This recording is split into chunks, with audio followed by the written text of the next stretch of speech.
पालक पराठा बनवण्यासाठी लसूण, मिरची, जिरा आणि पालकची इथे व्यवस्थित प्युरी रेडी करून घेतलेली आहे। एका ताटामध्ये आपण 1 कप पीठ घेतलेलं आहे। यामध्ये 1 चमचा ओवा आणि तीळ घालून घ्यायचे आहेत। चवीपुरते मीठ घालायचे आहे।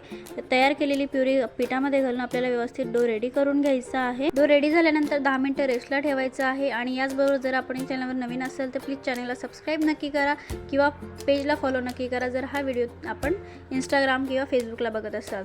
सो इथे आता 10 मिनिटं रेस्टला ठेवलेला पीठ रेडी झालेला आहे। हवा त्या आकारामध्ये आपल्याला इथे पराठा रेडी करून घ्यायचा आहे।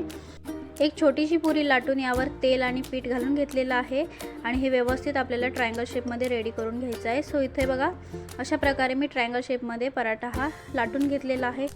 तव्यावर थोडंसं तेल लावून घ्यायचं आहे सुरुवातीला, त्यानंतर आपला पराठा घालून घ्यायचा आहे। व्यवस्थित दोन्ही बाजूंनी आपल्याला शेकून घ्यायचं आहे आणि अशा प्रकारे आपला मस्तपैकी पराठा जो आहे फुगून आलेला आहे आणि लेयर बघा किती मस्त पडलेले आहेत। सो भेटूयात पुढच्या रेसिपीजमध्ये, तोपर्यंत धन्यवाद।